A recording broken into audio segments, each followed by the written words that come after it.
loving me, I loving you. Mothers and fathers, husbands and wives. It's time for another conversation. Welcome to Making It Last podcast, where it's all about helping us to have better relationships, not just with ourselves, with other people. Now, I'm Noreen Daly, and one of the relationships I personally like to talk about is that of a romantic nature. And not so much on the positive side, but Victoria McCooey is a narcissist divorce coach, and she's going to be talking to us about how one can regain self-esteem after narcissistic abuse. Victoria, welcome. Hi, Noreen. Thanks so much for having me. For somebody who will listen or watch this and they have no idea what that term means, what does that mean? So, it's a term that's thrown around pretty loosely now. Even just a couple of decades ago, nobody really even knew what it meant. But not everyone who's called a narcissist is actually a narcissist. It means that you have to check 5 out of 9 character traits, and only a psychiatrist can actually diagnose a narcissist. But what we're talking about is people with very narcissistic tendencies, with narcissistic traits. So we're all on a spectrum. We all have a narcissism, and that's healthy because we have to have good self-esteem and confidence. So have a healthy dose of these kinds of traits of making ourselves a priority, of having self-esteem. But when they go too far to the other end of the spectrum, they can become very toxic to be in a relationship with a person like this. Okay. You're shaking your head like you know what I'm talking about. Well, yes, to some extent. So, all right. So how can one then regain? Yeah. So I deal with people who are married to people who have these extreme tendencies, to the point where it's so toxic that it's unhealthy for them to stay in the marriage. It can be very abusive, and it's termed narcissistic abuse because even if it's not physical abuse, which sometimes it can be, but even if it's not, it's the level of emotional and psychological abuse, verbal abuse, intimidation, control. Things can be very, very unhealthy and detrimental to the point where the abused, the victim, can actually become very sick. It can lead to your body goes into a sort of fight or flight chemical balance when you're being attacked constantly, or when you're being degraded, or when you're constantly walking on eggshells because you don't know what is going to set the narcissistic person off. So you're always in this compromised state, and your body physically can't remain in that sort of state for extended periods of time, and it starts breaking down our organs. Before you unpack that a little bit more, though, what would you then term as even some of these extreme tendencies? And let me give you an idea. There are some couples where they constantly have to know where each other is at a point. And there's some persons who will say, where are you when you're coming home? All of that bit. How do you know that that is not just somebody making sure you're okay, and when it has gone to the extreme? Well, like you said, sometimes they're both like that. So what I'm talking about is when it becomes toxic to you. Everybody's threshold is different. So maybe that works for a couple who both feel the same way about wanting to know all the comings and goings of each other all the time.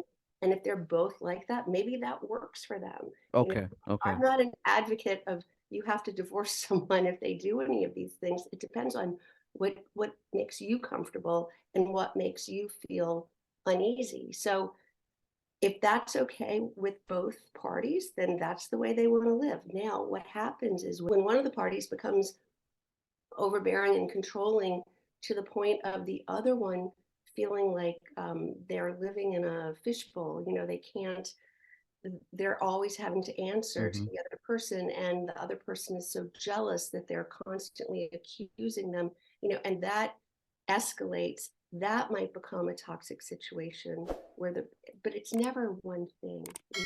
When someone has these tendencies, it's not just, oh, they're worried about me, they're checking up on me. It usually also almost always spills over into other areas, like you can't control any money, right? You can't control of any money, or you can't have any say over the children or how they're parented or what food we eat, or right? It becomes overbearing. So I think that might answer your question. It's not just, oh, I like to know where you are because I worry about you. It's bigger than that. Okay. So we're gonna just go back now to how you were just describing it. Okay. So when some of these extreme quote unquote tendencies happen, how then can one regain self-esteem after all of this? Well, the first hurdle is to realize, because you're living, in this is your reality, and it doesn't happen overnight. It's not like one day they wake up and they start acting this way and you go, oh, that's not going to work for me. It happens slowly over time. So you don't even see it. So a lot of times it gets to an extreme point where your self-esteem is so low, but you don't know why. You can't even see the forest for the trees, right? Because it's all you know. So the first hurdle, I think, is having someone hold a mirror up for you and say, this isn't normal. This is probably not okay. And that means that you have to actually talk to people. Narcissists love to isolate their victims so that they don't have anyone telling them that this doesn't seem normal to them, right? So they're isolated on top of it. It's a recipe for disaster, right? Because you're isolated, you don't see the bizarre world you're living in. You feel sick or horrible or something isn't right in your gut, but you don't know what to do about it. It can become very, very hard to break out of. So that's the first step, is to realize that there's something wrong and you need to do something. You need to change. So to answer your specific question, though, the work is about I call it reclaim your power. That's the name of my book. But to do that, you need to raise your self-esteem by doing inner work, exercises, things that remind you of who you are, the good qualities about yourself, because in a narcissistically abusive relationship, you're systematically told that you're wrong, you're bad, you're not good enough, you're not worthy, you're not smart enough, everything you do is wrong, everything is your fault. And even if you don't believe it intellectually, somehow it seeps in and it starts to really wear away at your self-esteem. So to undo that negative talk, you have to give yourself positive self-talk so that it has the same effect. It sort of seeps in, whether you believe it or not. So it's about saying affirmations, telling yourself that you are worthy, that you are good, that you are powerful. So by telling yourself positive affirmations daily and with conviction, those positive thoughts start to seep in. So that's the first step. And then there are other things you can do, like recognize the abuse and learn to put up shields to protect yourself from it, to recognize it as abuse and not reality, to try to define what's real and what's not, what the narcissist is saying to you, what part of it might be real and what part of it is just his made or her made up narrative. So that's what we do in my coaching program. We work on all these tools that are necessary to rebuild your self-esteem and to raise your confidence so that you can make boundaries. And then the goal, it's not easy just to divorce a person when you're so compromised. You're not strong enough to think that you can do it. So it's about getting that self-esteem so that you can make those big decisions from a place of strength instead of from a place of fear. I'm Victoria McCooey, narcissist divorce coach. We're going to take a short break to get a word from our partners. Making you last is all I care to do. loving me, I loving you. Mothers and fathers, husbands and wives. Langdo Language Institute was created to meet your language and communication needs. All of our packages were created just for you. We are passionate about language and dedicated to your success. We offer the CSEC English program, the Study Buddy program, the Get Ahead with English program, and the Business Communication program. Contact us at 767-285-0938 or email us at langdolanguage@gmail.com.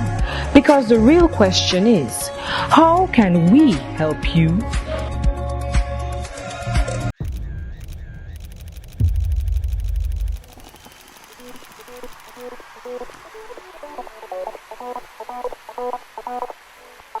Photography is an art, but more so, photography must come from the heart. Precious moments, priceless times. Take a pic and know it will turn out fine. BMC Photography JA, beautiful moments captured. Let's go. You can't live your best life without a healthy immune system. Boost your immune system the delicious way with Zappy's organic juices and punches. Made from local produce with zero added sugar, our juices cleanse and revitalize your body as they boost your natural immunity. Try our delicious flavors: Beat It, Berry Bomb, Get Fresh, Ton Up, and Island Splash. Find us on Instagram at Zappy's Organics or call or send a WhatsApp message at 1-876-779-8910 to order today. That's 1-876-779-8910. Zappy's Organic Juices and Punches. Live your best life today. Making you last is all I care to do. You loving me, I loving you. Mothers and fathers, husbands and wives. Welcome back to Making It Last podcast. I'm Victoria McCooey, narcissist divorce coach. Before you even get to another step though, Victoria, the whole idea of undoing that negative programming, it's easier said than done, especially when it has probably been somebody's reality for an extended period. So how can one do that? Well, it doesn't, just like the negative talk didn't seep in overnight. You didn't believe it on day one. It took months, maybe years of this to get to this place. So will this take a chunk of time? Hopefully not as long as it took to get you here. But when you make it your priority, all change starts with a decision, right? True. You have to decide that this is your priority. And that's the hardest step, is recognizing and deciding to take action. So once you set your mind to, I was in the same place, so I know how hard it is to come to that decision, because you're so weakened. You're so frail. You're so emotionally frail that you just don't believe. I remember the feeling when I was there. I said it was like waking up and seeing a tidal wave coming at you. It was like, it was so big and so powerful, and there was no hope of getting over it, that why even get out of bed? It was just too much. So I know how these people feel. And somehow when you're at the rock bottom, when you're just like, there is no alternative, staying is not an option. Like staying in this place where I am. I don't mean staying in the marriage. I mean staying put in this weakened state where you feel like you have no control and you're totally devastated. Then it's like, what's the alternative? You have to start making changes that aren't comfortable, that are scary, but it's not as scary as staying where you are. Tell us another step. What's another step? Mhm. Well, the hard part is not letting the abuse in. Now, it would be great if you could just physically leave the situation. That's not always possible if you have children, or financial reasons or whatever. Maybe you have to stay under the same roof. It's really hard. That's the worst part, when you're trying to heal and it's constantly in your face. And the more you don't react, the more you are not being victimized, the worse the abuse gets, because they're not getting the satisfaction of that outcome, right? By seeing you. So then it has to escalate. So it becomes a really tricky place to be. So it's about your mindset. When I'm working with my clients, I try to tell them, now, if I were in the room with your husband, just because most of my clients are women, I'm not saying that there are not men who suffer the same situation. The same. But if I were in the room with your husband and he said these things to me, what do you think my reaction would be? Nothing, because I don't have that open wound. Like, I don't care. He means nothing to me. I'm not upset. He can tell me I'm ugly, I'm worthless, I'm stupid. I don't believe him, right? So we start role playing about what that would feel like to be me and not care about what it is, right? So there are little tricks like that. Earlier, you started out and saying that some of these traits, for somebody to really identify that that's how somebody is, it has to be done by psychiatrists. Now, there's somebody who will listen and watch this and they will say, but I don't have access to that. So before we even, say anything else, what then would be some of those traits? So somebody listening or watching can actually say, I wonder. Okay. But it doesn't matter. Just let me start with saying, it doesn't matter if they're diagnosable. It doesn't matter if it's a true narcissist or not. If the traits are toxic to you, that's what I'm talking about. If their behaviors are untenable, if you can't stay in a relationship, you can't stay with someone who is hurting you on this level. I mean, it's equal to if someone were beating you up every day. Those wounds actually heal a lot faster than the ones that you're getting emotionally and psychologically. That is true. So that's just saying that it doesn't matter if they're diagnosable, but I will tell you the traits are a lack of empathy. That's the biggest one. They cannot, and there's no drug and there's no therapy. This is just how they are. Now there's some research that's showing it may even be in their DNA. But I don't know enough about that to even comment, but there's research around that. They cannot put themselves in someone else's shoes. They cannot imagine how somebody else might feel. So this is why they can use their children as pawns. And we can't believe it. We're like, how can you do that? How can you use your own children like that and hurt them so emotionally? But they can't care. They can't understand that somebody else could hurt. They don't understand that. It's hard to wrap your brain around, right? But zero empathy. Also, a sense of entitlement. They truly believe that they're better and more worthy than anyone else, that they deserve special treatment, that they deserve the best of everything, that they deserve to be held in high regard, that they should get the first piece of cake and they should get on the plane first and they should, and for no apparent reason, right? Just that they truly think they're special. They have trouble managing their emotions. They're sort of like a toddler, right? They're emotionally stunted at a young developmental age. So they rage. They have meltdowns like a toddler would, that and I tell people when they get so scared and so upset about the raging, we talk about seeing them like they are a toddler, as if they're 3 years old. So if your 3-year-old had a meltdown and threw himself on the floor and was raging, you wouldn't be mad at them that he can't do any better, right? Right. That's like what 3-year-olds do.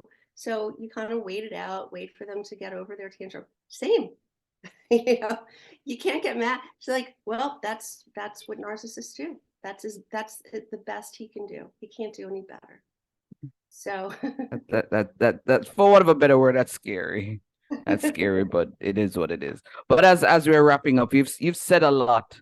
And one of the things that is one of my takeaways from this conversation is the whole idea of really just changing the mindset. But if all you said flew over somebody's head, figuratively speaking, what's the one idea you'd want them to say, hey, if you got nothing else, this is it that I want you to leave with? What would that be in terms of just how to regain? That everyone deserves to be happy and healthy.